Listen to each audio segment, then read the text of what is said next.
In this chapter and in this paragraph that we just read, we see the reality of Arjuna's despondency. The reality in the sense that being a man of the field, what he could experience, no other person could have experienced. That's why we see, or Aurobindo is telling that this is a unique situation because his consciousness is completely different from that of a philosopher or a thinker. In fact, to add what he has written in this para, I'm going to read out something from the Bengali writings, a paragraph which explains much more than what we have just read. The attitude of Arjuna comes from a rising of the last doubts of the Karma Yogin. Remember, we are dilated on this. The doubts of the Karma Yogin, not of the Bhakta or the Jnana Yogin. There are many who, perplexed by world problems, the problem of suffering and pleasure, the problem of sin and virtue, declare an escape or flight as the only pathway to the good, and proclaim the virtues of an ascetic withdrawal from life, vairagya, and the renunciation of works. You see, Aurobindo is drawing here a comparison between the Gita solution and other people who have faced the same problem. The Buddha started off saying, what about this pain and suffering of man, how to get rid of it?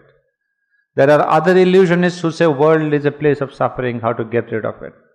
So what have they said? Lord Buddha has taught that the world is impermanent and full of suffering and has shown the way to attaining nirvana. Others, like Jesus and Tolstoy, have been staunchly opposed to war, which has been the ancient law of the world, and to the system of marriage which contains the continuity of humankind. The ascetics say, work itself is the product of ignorance. Reject ignorance, reject all works, be quiet and actionless. These are all different kinds of solutions to escape from sorrow and suffering. The Advaitin says the world is false, utterly false. Merge yourself in the Brahman. Then why this world? Why this life?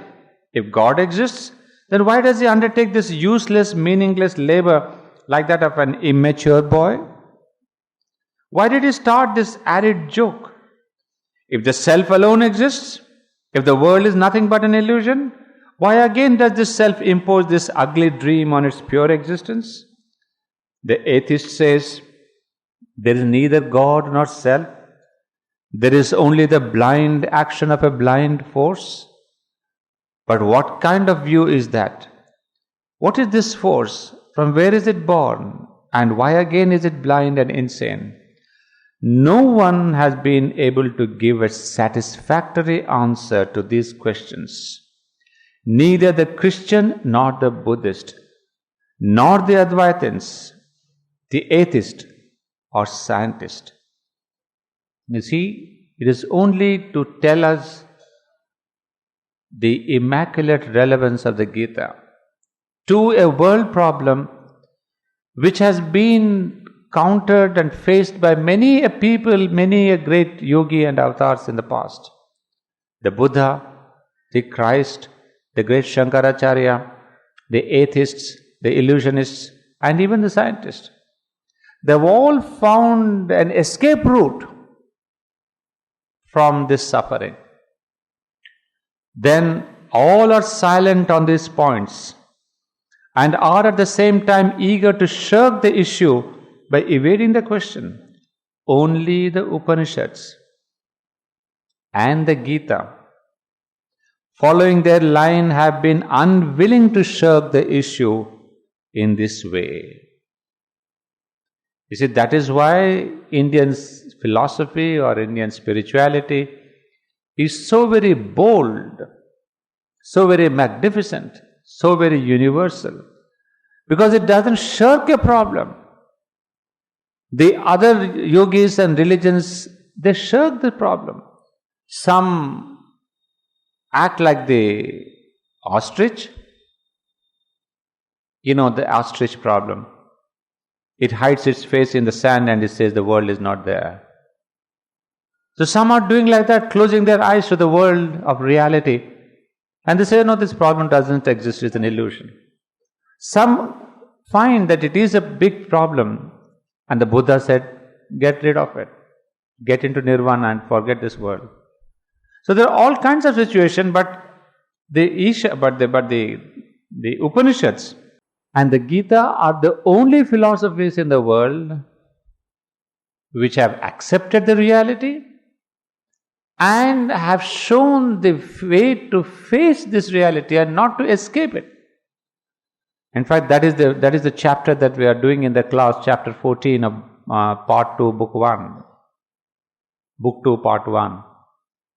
Where Sri Aurobindo counters the problem of falsehood, error, evil and all that, and how to face it. Because Indian philosophy cannot dare escape this question. Because if you say your fundamental line that all this is Brahman, finish. You are trapped. All this is in Brahman, all is in Brahman, everything is in Brahman.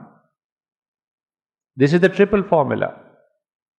All this is Brahman, all this is in Brahman, and Brahman is in all things. Well, some philosophers took only one formula, like Shankaracharya. So they did not look at the reality of the world. So Upanishads, Gita, and now Sri Aurobindo are these three philosophers or three spiritual masters and world vision which face the world problem. And Sri Aurobindo not only accepts this world problem, but he wants to transform it. So that is why Sri Aurobindo is the most difficult, most bold approach, because he is a Vedantin at the core of his experience. So that is the beauty here when Sri Aurobindo writes, that is why the Gita has been chanted during the war of Kurukshetra. Acts terribly worldly, the killing of one's teachers and brothers and kin, these were the objects of the war. At the commencement of that war which destroyed thousands of creatures, Arjuna throws away the divine bow from his hands, and knowing not what to do, says in a pitiable tone, "Then why do you engage me in this terrible work?" In answer, there arises, amidst the din of battle in tones of the thunder, the mighty song uttered by the mouth of God, which says, I'm reading out the translation, "Therefore you go on doing works, the kind of work your ancestors have been doing. That work you too have to perform." Well, we will see all the advice of the Lord Krishna. But this is the importance that why Gita is one of those singular scriptures which faces this problem. And not only faces this problem, it really brings you down to this problem with a bang. There's no introduction, there is no preparation. Straight takes you to the warfield, into the thick of life which is a battle. So we'll see as we go along a little more details.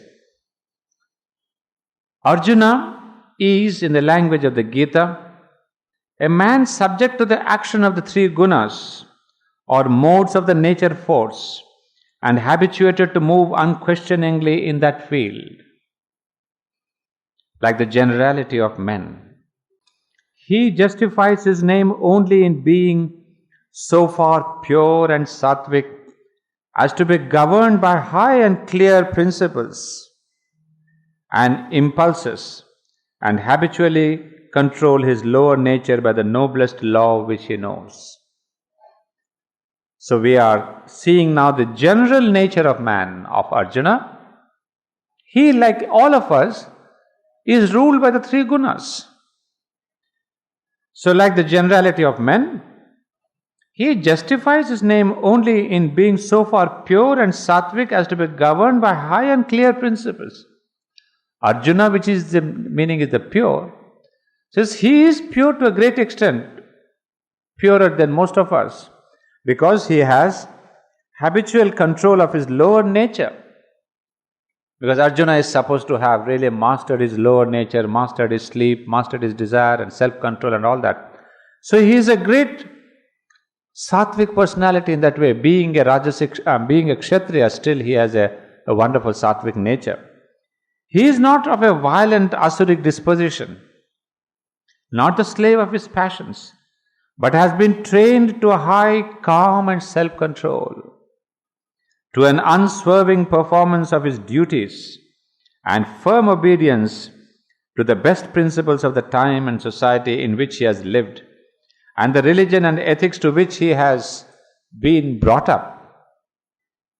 He is egoistic like other men, but with a purer or sattvic egoism which regards the moral law and society and the claims of others, and not only or predominantly his own interests and desires and passions. That's what we saw before too, that he prepares himself seeing the self in humanity. That's what he's telling us here. He is egoistic, but he has the sattvic ego. Although he's a Kshatriya, he does not have predominantly the vital Rajasic ego. The sattvic ego, what does it do? It really is predominantly concerned with others. He goes to protect other kingdoms, protect the people who are in trouble, helping others. So he does not manifest his own desires and passions. What all he does is more to help others, the humanity. So he has that kind of a altruistic ego, which of course in the synthesis of yoga, in our chapter on enunciation, we see that sattvic ego also is a great hurdle in the yoga, in integral yoga. We have to renounce the Rajasic ego, the Tamasic ego, as well as the Sattvic ego. But in that evolution, now Arjuna is in the Sattvic ego. The thought which preoccupies him, the standard which he obeys, is the dharma, that collective Indian conception of the religious, social and moral rule of conduct, and especially the rule of the station and function to which he belongs. He, the Kshatriya, the high-minded, self-governed, chivalrous prince and warrior and leader of Aryan men. So this was the beauty of our old classification of the four castes. They had a great nobility about them. If somebody said, I am a Kshatriya, then it was not just the duty of a warrior. He was proud of being a Kshatriya, means upholder of the dharma of Kshatriyahood. That means he was chivalrous, he stood by his moral, social, religious laws, and he was really self-governed. Just because he was a Kshatriya, like it happens in the modern times, you are a police officer, you are a commissioner, and you misuse your power. No. It was the Kshatriyahood itself was a dharma to be followed. Just like the Brahmin followed his dharma, Kshatriyahood also had its norms. You have the power, but no misuse of power at all. So that's why Arjuna was proud of being a Kshatriya, one who follows his own standards. He will not harm others for the sake of harming. He will not misuse his power. He will not kill people for the heck of it. So all this is the self-control.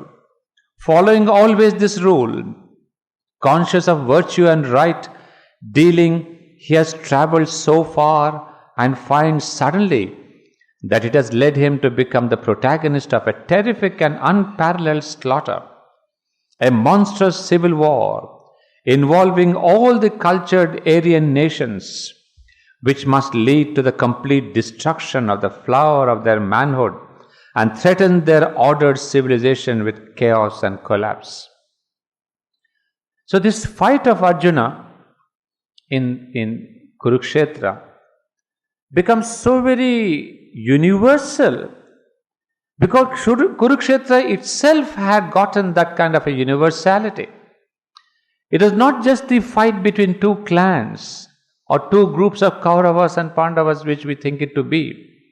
The whole Indian nation was behind it. The whole civilization and culture was behind it. So he says, it was a complete destruction of the flower of their manhood. What Indian culture had achieved by then, that was in the balance. If Kauravas won, the whole Indian culture would go back by thousands of years. You see, it was a very similar situation to that of the Second War, in which Aurobindo says, if Hitler and the Germans had won, human civilization would have gone back by 2000 years. So there are some crises in human lives. It was not just a war of attacking Iraq or Iran or this or that. It is not Palestine and Istanbul or Israel. It was a war where civilization itself was in the balance. So because of this importance of the war, the one who represents the victory of the right side, the right dharma, his importance becomes tenfold, hundredfold, thousandfold. Why Aurobindo has given a whole chapter on this human disciple is only to tell us the importance of Arjuna. As I read before, if Arjuna had refused to fight, then all the planning of Lord Krishna would have come to a naught. Krishna had consciously prepared this war, and suddenly this man says no, then the whole theme would have gone to a naught, to nothingness. So, this man, Arjuna, represents, he is the protagonist of a terrific and unparalleled slaughter. I mean, anybody in Arjuna's position, I'm sure, would have buckled in. He would say, why the hell should I take this responsibility? And you will see the wonderful arguments he gives. Wonderful arguments of a mental man, of a moral man. And his logic is wonderful. Because where he says about what is going to be destroyed after him, he would say in this opening chapter, just I'll give you a sample of his saying. Most of you know that, but just to keep a continuity in the narration. O Krishna, on seeing all these my own people ranged for battle, the limbs of my body are feeling weary. My mouth is getting parched. We'll analyze each of these sentences psychologically. All over the body there is shivering and the hairs stand on edge. The Gandiva bow is slipping out of my hand without control. My skin is as if burning with fire. It is not poetic description, please remember. It is one of the deepest psychological analysis which perhaps the modern psychology is explaining. Maybe not even. Why does one's tongue get parched? The skin starts burning. Then the hair stands on edge. Then there's a feeling of the body feeling tired. You see, a man who comes to the battlefield and suddenly the whole thing collapses. Even the Gandiva is slipping out of his hand. Next he says, I can no longer keep standing. My mind is beginning as if to whirl, O Keshava. I am seeing evil omens. I do not see any good from killing my own people in battle. O Krishna, I do not wish for victory, nor do I want a kingdom, nor seek happiness either. Tell me, O Govinda, what do we gain from kingdom? Look at his logic, he's perfect moralist and a perfect moral thing. What do we gain from kingdom? What profit is there in enjoyment? Of what use is life itself? Those for whom kingdom and enjoyment and life become desirable are themselves present in this battlefield after renouncing their life and wealth. They who are teachers and fathers, sons and grandfathers, uncles, fathers-in-law, grandsons, brothers-in-law, and other relatives. O Madhusudana, if they kill me, even then I do not wish to kill them. Not even for the sake of dominion over the three worlds. And that's incredible. He says, even if you give me all the three worlds, I would not like to kill them. That is the acme of renunciation, of not wanting this world. What to say of the lordship of earth? Give me the three heavens and the three lokas, I will renounce, because this is a sin I cannot face. What, O Janardana, can be our happiness of mind by killing the sons of Dhritarashtra? They are out to kill. Nevertheless, to kill them would be to give shelter in our mind to sin. You see, let them kill. Let them have the sin. But why should I, knowing to kill is sin, why should I give in to this philosophy, to this action? Therefore, since the sons of Dhritarashtra are our kin, we are not the persons fit to destroy them. In what way, O Madhava, shall we be happy by killing our own people? You would require a real grand teacher to answer all these questions. Only Sri Krishna could have answered. No other human professor of philosophy or ethics or morality or religion could have answered these. Because these are fundamental problems of existence. Under the influence of greed, they have lost their understanding. And they do not appreciate the evils arising from a deterioration of the clans and the heinous sin of doing harm to one's friends. You note a sentence here? Under the influence of greed, they have lost their understanding. Wonderful psychology. What the modern mind is suffering with. You go to a super bazaar, a mall, you lose your understanding. Why? You are not able to have any discrimination because you are under the sway and influence of greed. So greed makes our understanding fuzzy, cloudy, no more clear. Then you say, I will buy this, 5,000 rupees, 15,000 rupees, 20,000 rupees. There are small things and big things attracting, arousing your greed. What do these malls do? They arouse this greed. That's where there are 30 different varieties of bread, 50 different varieties of cheese, so many dresses, all colors, all shapes, all styles. If there was only one bread and one style of jeans and one style of shirt and one style of this thing, you wouldn't have greed. You would say, no, I don't think I'll buy that, waste my money. It's a wonderful psychology of the modern consumerism that they have aroused your greed so that you lose your rational capacity. And then you spend your money. And the worst thing is, if you don't have money, you have your credit cards and debit cards. And how consumerism has really been planned by the devil as if to arouse the worst in man. You don't have money? Get a card. Finish. You pay after 3 months, 6 months. Hardly 1% commission, sir. What does it matter? So this is what dethrones your understanding. It's an extraordinary. That's why I'm saying this Gita, the more you read, the greater human psychology you'll get. When I read this, I really cherish it, how the Lord has been so very wonderful. And more I cherish because Sri Aurobindo has brought out this psychology, no one else. Others have brought about a religious sense, a moral sense, a social sense, blah, blah, blah. It doesn't appeal to me.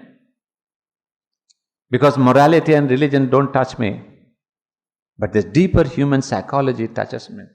So he gives us, and I'm sure this sentence all of us agree with, That the greed, they have lost, under the greed, they have lost their understanding. And Aurobindo elsewhere would say, not Aurobindo, Lord Krishna, you will see, when you get anger, the same way you lose your discrimination. To the extent you lose your mind that you are not even having the arhata, the right to be called human being. Wonderful. So it's not, anger is not just a feeling and then you quarrel with people and all that. But analyze to yourself what happens. Why do people in anger do all kinds of nonsense? Because they are no more human beings when you are angry. You have lost the right to be called. Extraordinary. I wonder and more I wonder the more I read it. So he says, and they do not appreciate the evils arising from a deterioration of clans. So Arjuna is giving a fantastic argument that they are under the greed, they have lost their sense, so they want to kill others, but why should I? I am not under the greed. So what is he saying? I don't want the world, I don't want the kingdom, I don't want this world, not even the three worlds. Look at his fantastic argument. So he is absolutely without a grain of greed. Therefore, he has an absolute clarity of understanding of the situation. Therefore, what I am saying now is absolutely cool-headed. Therefore, I shall not fight. Therefore, I am right in my judgment. What a logic. Lord Krishna, therefore, when he answers, he does not answer directly. As you know, he just, first he smiles. It's a grand smile. And he says, then he says, I'm quoting verse 10. On him, last sentence, on him thus overcome with weakness in the midmost of either battle. This Sanjaya is telling that the Gudakesha to Rishikesha, the scourger of his foes, said unto Govinda, I will not fight. And ceased from words. Tathastu, decision is made, I will not fight. And ceased from words. He says, nothing can now move me. So then, on him thus overcome with weakness in the midmost of either battle, Krishna smiled a little and said, he must have smiled at his great logic. Because here I thought Arjuna was a warrior, he's somewhat a good philosopher too. Krishna didn't expect Arjuna to be so very logical. So he had a lovely smile on his face and he said, Thou grievest for whom thou shouldst not even grieve, and yet speakest wise seeming words, not wise words, please see, wise seeming words. But the wise grieve not, whether for the dead or for the living. So we'll have that session, I'll take up that later. So he says, but what is wonderful is, after all this great logic, Shri Krishna has a wonderful smile. The smile of understanding. The smile of saying, here is what I wanted, to arouse in you all this question of humanity, which wants to get back into religion, into morality, into ethics. And this is what I wanted from you, Arjuna. So in fact, he pats himself maybe with that smile, that he has been successful to arouse Arjuna and bring out the logic of the modern logician. So, his work done, now he will give his advice. So he says, under the influence of greed, they have lost their understanding, and they do not appreciate the evils arising from a deterioration of the clans and the heinous sin of doing harm to one's friends. But we, you and me, you see how cleverly Arjuna, you must read it, between the lines. But we means you and me. It's not I. Understand the difference, please. But we, O Janardana, realize the harm caused by the deterioration of clans. Why should we not wake to the knowledge? Why should we not desist from this sin? So clever, he's not saying I. He says we are the clever people, we are the wise people. We understand the situation. So why should we fight? With a deterioration of the clan, all the established laws of right living come to an end. With that, unrighteousness overtakes the entire clan. It's like a I don't understand, I don't have the word. In the church we have the father who comes to the pulpit on the Sunday and then gives a lovely talk. That why you should not have violence, why you should not fight. See the logic of the man. So all this unrighteousness overtake the entire clan. See the logic, huh? First he said killing the clan, it will lead to unrighteousness of the clan. And then under the influence of unrighteousness, O Krishna, the women of the clan lose their virtue. Who would want that? Very touchy point. You want your wife and sister and mother to be unvirtuous? When the women lose their virtue, there is admixture of castes. It's a brilliant argument. What would happen? Try to understand this.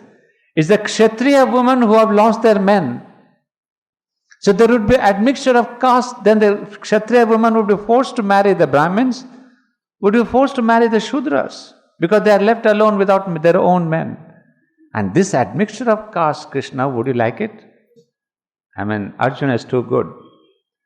The admixture of caste is the step by step. The admixture of caste is the cause of the clansmen and the destroyers of clans going to hell, because the ancestors are thereby deprived of the food and water given them as offerings, and they fall from the world of the fathers. Another logic. If there is this admixture of castes, that is the cause of the clansmen and destroyers of clans going to hell. You see, now these people who will die in the war of this Kuru clan, they will go into different worlds. And then because the ancestors are thereby deprived of the food. You see, when you are on earth, we in India have the custom that we have this ancestor worship. What do you call this? Pinda or something? And annually you give that, monthly you give that. It does happen in my family at Hyderabad, but I don't follow, so I don't know. So please forgive my ignorance. I hear in my family it being done, but I have no knowledge. However, I know that there is this ancestral puja. I've seen this very much in Bangkok. They are far ahead of you who follow this ancestral worship. They are much more rigid and more elaborate on this ancestral worship. In India, we are not at all that elaborate compared to what they do in Buddhism. That's what I was amazed. Buddhism and taking to this ancestral worship in a more rigid manner than the Hindus. So Buddhism in Bangkok is a wonderful combination of Hindu rituals and Buddhist philosophy. You see the synthesis. And ultimately I realized that man does require rituals. If you don't have the inner experience, you want the outer cover. So that's why they've got this combination. And look at Arjuna, he says, look, that ancestral worship would be spoilt. Who will give food to the ancestors if these men are killed and they go to hell and they are not upon earth? You see, so many angles he's attacking Krishna. As a result of all these evils caused by the destroyers of clans and leading to the admixture of castes, the old established laws of the nation and the clan come to a naught. In hell is assigned the abode of those, the laws of whose clans have come to naught. This is what we have heard from of old. You see, he says, if these clans are destroyed, they go to hell. So that is what I have heard, O Krishna. Do you want all these people to go to hell? Whereas Aurobindo would say, all these people in the war field would go to heaven. But Arjuna too knows that. But he will not give you that example. He will tell you what is suitable for him. that they will go to hell. Would you like all these people to go to hell? Lo, the extremely heinous sin we are determined to commit, that we are making efforts to kill our own people out of greed for the pleasure of dominion, such a niche thing, a choti si baat ke liye, we have to kill these thousands of people. It were better for me if the sons of Dhritarashtra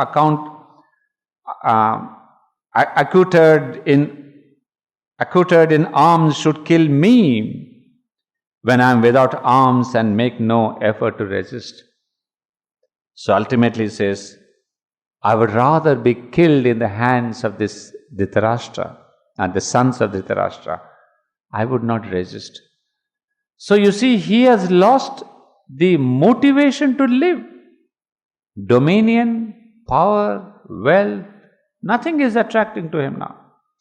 So he puts forward, with these words, his mind stained by the upsurge of grief, Arjuna threw away his bow and the arrow fixed on it and sat down in his chariot. I mean, you can see the extraordinary situation. I mean, he had even put the arrow on the bow. That man who is ready to shoot the arrow, he comes back and he collapses in his chariot. So this is what we have here, what Aurobindo is telling in the last line, that it would lead to the complete destruction of the flower of their manhood and threaten their ordered civilization with chaos and collapse. And now from there, it's a hard task for Krishna. Because logically you cannot defeat Arjuna.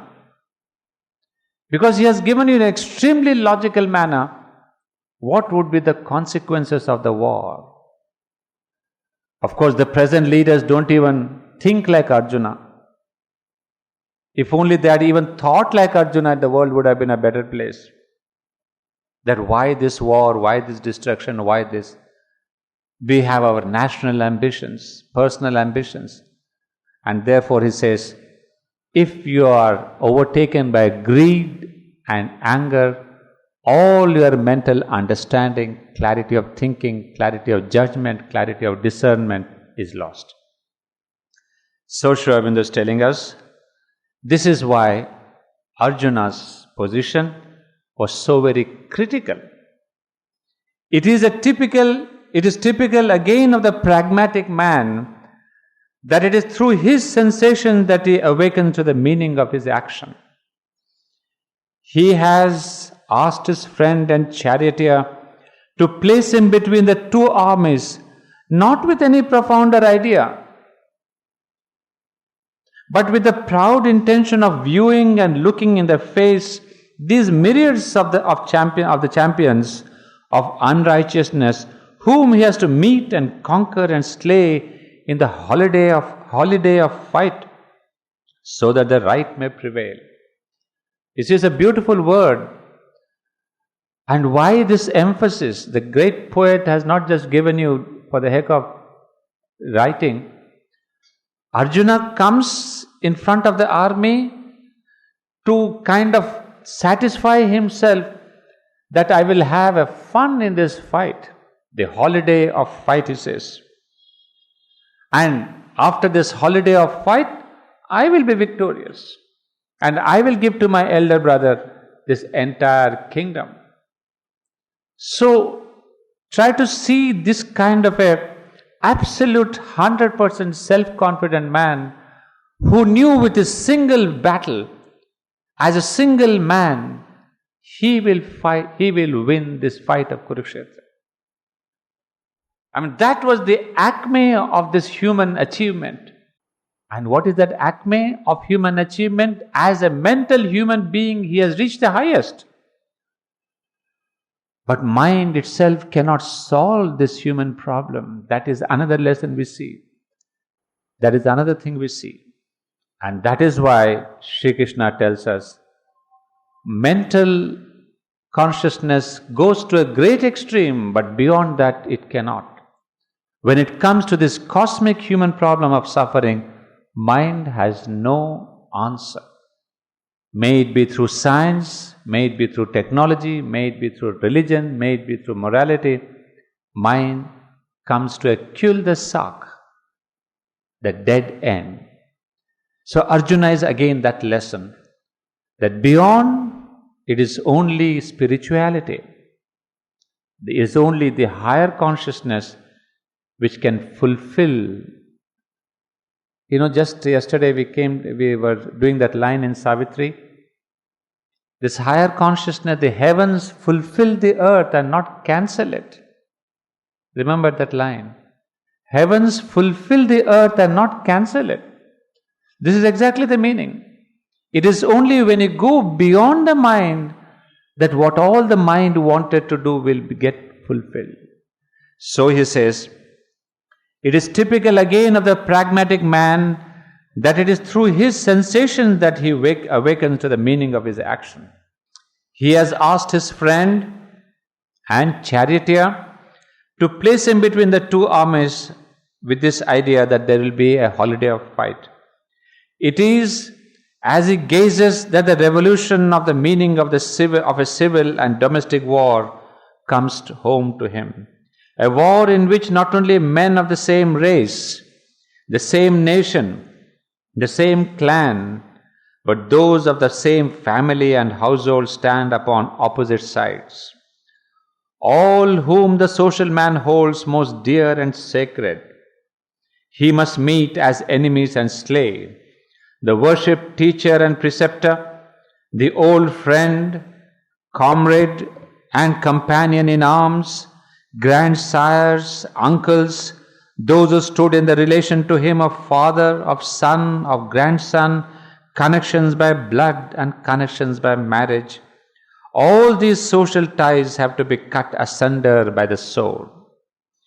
It is not that he did not know these things before, but he has never realized it at all. He realized it all. Obsessed by his claims and wrongs and about the principles of his life, the struggle for the right, the duty of the Kshatriya to protect justice and the law and fight and beat down injustice and lawless violence, he has neither thought out deeply nor felt it in his heart and at the core of his life. And now it is shown to his vision by the divine charioteer, placed sensationally before his eyes, and comes home to him like a blow delivered at the very center of his sensational, vital and emotional being. Well, we have come across this idea before, that he was a proud Kshatriya, a confident warrior, and who has always fought in the dharma of the Kshatriya, protecting the weak, not doing any injustice, bringing justice always to all the parties. So he has led his life like this.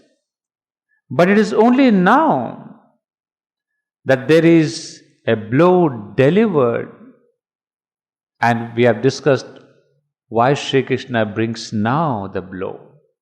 Because this is a moment of transition from the lower consciousness to the higher consciousness, from the mental religious consciousness to a spiritual consciousness. So Sri Krishna knew very well that this problem of this man, that he will be putting the moral foot forward, it will come later. It's better that it comes out now. Because once the war begins after 5th day or 6th day, suddenly if Arjuna says, I won't fight, then it's terrible. So before the war begins, and we know how many days was it? 18 days. And I think Iraq was, how many days? Iraq war? Something like that. Well, we can't compare the two, of course. So within this 18 days, a new consciousness will be born. The old has to be erased. And this is not out of antagonism. It's not that Sri Krishna did not love Kauravas. It's not that Sri Krishna was partial. But the whole thrust of Sri Krishna was to bring in the new as fast, as quickly, as early, as completely as possible. So Kurukshetra is wiping away of the old and establishment of a new dharma. So he does whatever needs to be done, including that famous incident when he dips the sun, what is that story? When he puts a cloud over the sun so it's not seen, and somebody takes a vow. Remember the stories? Yeah, all of you know that. I don't have to narrate that. I'm just refreshing your memory. So it is said that he puts it, his what is that called? Sudarshan Chakra. He sends it and the sun is blocked. So people say, hey, he's a cheater. Shri Krishna is the greatest cheat because he has done all these tricks in the war. But the same Shri Krishna who's telling Arjuna, damn it, don't be a moralist, do you think he'll follow all the moral rules of cheating and not cheating? That you human beings have written in your books and in the scriptures. He is the Lord who's coming to establish the new. And is in a haste to do that. If he has to dip the sun or the moon 10 times, he would do it. But bring in the new as early as possible. So he is beyond this sense of morality. So Aurobindo says, don't stick to Shri Krishna, your moral rule number 1, commandment number 3, religious number book 4 and chapter 5 and sloka number 10. When he has come to break sarva dharman parityajya, he has come to break the old. And now the old wants to stick upon the avatar and says, hey, you are a cheat, you are a this, you are a lover, you are this, you have got 2 wives. What is all this nonsense? So this is how all the time the old tries to usurp the new. And that's exactly what's happening to Aurobindo. As I told you when I was recently in Bangladesh, there was a meeting of the Brahma Kumaris and they called us for a little bit of a chat perhaps. And what did the leader of the group say? Oh, I've heard Dr. Reddy, maybe it's my fault, He said, I've heard Dr. Reddy since the whole morning because I have been babbling away for 6 hours that morning. He said, I understand Aurobindo well, and after all, now I realize what Brahma Kumaris say and what Aurobindo says, they are both the same philosophies. And I was shocked. I said, my God, did I speak so bad that I could not give the difference between Brahma Kumari philosophy and Aurobindo's philosophy? It's not the question of my misinterpretation. It's the question of the old trying to usurp the new and put on the garb of the new on itself and say, look, I'm also as modern, as new, as integral as Sri Aurobindo. So why don't you accept me? Sri Aurobindo and me are the same. So this is how, as the mother in her message tells, when the avatar comes, the new avatar comes, the old avatar is deified. I mean, there's more worship now in the temples, more people go to church and more people go to temple because the threat of religion is coming so very dire upon the modern world. The new avatar has come, but the people want to say, no, we don't want Sri Aurobindo. Why a new avatar? We have Krishna, we have Christ, we have this thing. So let's do more halabala, have more religions, have more creeds. So that's why you see in every other street a new creed is getting born every day. Because this is the thrust of the religious consciousness to try to exist, to justify itself. Saying, no, my period has not come to go. You see? A new creed has come. I've got 50,000 disciples. We have got 40,000. And Sri Aurobindo, he has got hardly 12,565. So I'm better than Sri Aurobindo. So this is the old consciousness. And this is what is there since time immemorial. Because this is exactly the human consciousness. When Sri Krishna comes, the older worship comes up. When Sri Aurobindo comes, the older worship comes up. So Mother said, this is the human tendency. We want to go back to the old. But then she said, it is only later we will see the work done by Sri Aurobindo for humanity. So we see the tendency here. what we are saying. Yeah. It is not that he did not know these things before, but they have been made aware now. That Arjuna becomes aware of himself now, and that too thanks to Shri Krishna. Well, here I will read a little bit of the next para, wherein we get this analysis that I had read out from the Gita. The physical reactions. The skin starts burning, the mouth, it gets parched. He gets all these feelings. So now Sri Aurobindo is getting a little deeper into this psychological analysis. The first result is a violent, sensational and physical crisis which produces a disgust of the action and its material objects and of life itself. You see, this is the process of ascetic renunciation. What Arjuna is representing here is the old consciousness of the ascetic renunciation, which was getting to be predominant in his times. So what Shri Krishna brings out of this Arjuna is to make a halt to this ascetic renunciation, which was gripping the Indian community and weakening it. So Arjuna brings out all this, and Shri Krishna answers to the need of the times. So what happens is, the first result is a violent, sensational and physical crisis. That is why the skin burning, the mouth becoming dry, and the whole feelings of feeling hollow. That's the physical level. He rejects the vital aim pursued by egoistic humanity in its action. So we have here we have of course read this already, all these descriptions have been given. I don't have to read them again. But this is actually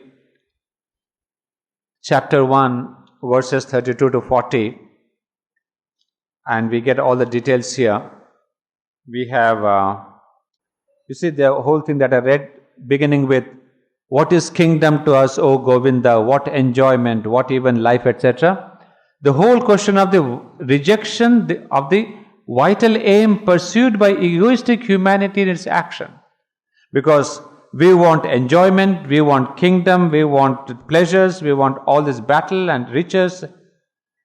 So after the physical rejection, then comes the vital rejection, the emotional vital rejection. I mean, you must appreciate how we see stage by stage rejection. That's what is important. Arjuna's despondency is not just a collapse of one part of his being, the total part. First there's the physical. He doesn't have even the strength to hold the Gandiva. The Gandiva is slipping from his hand because he doesn't have the physical strength. There's a physical collapse. Next comes the vital, the emotional collapse, where he has no desire, nothing wanting, neither the kingdom, nor the pleasures, nor the enjoyment. So happiness and enjoyment. He rejects the vital aim of the Kshatriya, victory and rule and power and the government of men. The Kshatriya always says, well, I'll be the ruler, the king. But even that is gone. What after all is this fight for justice when reduced to its practical terms, but just this, a fight for the interests of himself, his brothers and his party, for possession and enjoyment and rule? I mean, see this is the real Kshatriya. He says, why should I want this power and possession? For myself or my party. And today's politicians, for themselves and for the parties, they can kill a whole humanity, a whole section of humanity, just because they want their party, their names. That's selfish motivation. And look at this greatest warrior, he says, no. There is a higher dharma than this my possessing my little Congress government or the BJP or this or that. So you see, he was beyond this party politics, he was beyond this individual selfishness. And so he says, what should I? For possession and enjoyment and rule? But at such a cost, these things are not worth having. Nobody ever thinks in the present politics before they enter into the field and bring chaos into the society. Is it really worth? What are they gaining? Maybe from the back door a few lakhs of rupees, a little post. But nobody thinks of the nation. They all think of themselves and the party. For they are of no value in themselves, but only as a means to the right maintenance of social and national life. And it is these very aims that in the person of his kin and his race he is about to destroy. If Arjuna loved his country, he did not want to bring this chaos to the country. And then by killing these people, he would be bringing chaos to the country. He may win. Pandavas may win. But the country loses. You see, a beautiful consciousness. Today, politicians never think of that. Country may go to dogs. I am the so-and-so, my party is so-and-so. Let the country go to dogs. So there is no nationalism left, it is only partyism. So look at Arjuna, says, all this I will do and my country will be destroyed. And then comes the cry of the emotions. So till now we have the physical, vital dissolution and disillusionment. Next comes the higher emotions. And then comes the cry of the emotions. These are they for whose sake life and happiness are desired, our own people. So this concept of my own people, that's the emotional attachment. So even that he gets rid of. He says, why should I kill my own people? And remember what a beautiful psychology it is. My own people who are on the other side. It's not my people, means it's not the people who are fighting with me. So you see, his extension of my people is global. So he says, my people are there, my people are here. How can I kill my own people? And it's extremely difficult. And not only my people, my relatives, but the greatest acharyas. Dronacharya, his own master, his own guru in the arts, in the archery and in all the things that he learned. And then there's Bhishma Pitama, the most venerated man of his age. So he says, my people, who would consent to slay these for the sake of all the earth or even for the kingdom of the three worlds? What pleasure can there be in life? What happiness, what satisfaction in oneself after such a deed? So, we have here the physical, the lower vital, the emotional, and then he is really a sannyasi now. You see, in one point, from one angle, it is true there is a higher angle than the morality and religion. But from one angle, you see, at one stroke, he gets a complete detachment. Isn't that a great achievement? I mean, all his life and all our lives, we are getting to be more and more attached to wealth, to people, to country, to nation, to party, to politics and all that. But here is a man who has come to possess, he has got the real country in front of him. He could be the kingmaker of this country. But suddenly an absolute detachment. So this is the real spiritual man. And that is why now he is ready to get a new spiritual consciousness, because he has achieved the detachment. What we said in our chapter, the renunciation. The renunciation, what we saw, of the desire. Aurobindo, if you remember, those who came to the class, you would see the renunciation of the attachment and desire. Arjuna has gotten that. Renunciation of the self-will. We said, what is the self-will? The mental ego. The mental ego with my own prejudices and preferences and my own things. Arjuna renounces that. He has no mental ego. He doesn't want all this anymore. All his preferences, all his ideas, all his things he has collapsed. And the last thing is the sattvic ego. And there, the sattvic ego, when it compares the sin and virtue. So he says, even that I renounce. So in a way, Arjuna has renounced and is cleansed of his physical, mental and sattvic ego. So in a way, Sri Krishna is preparing him to get the higher consciousness. Understand that.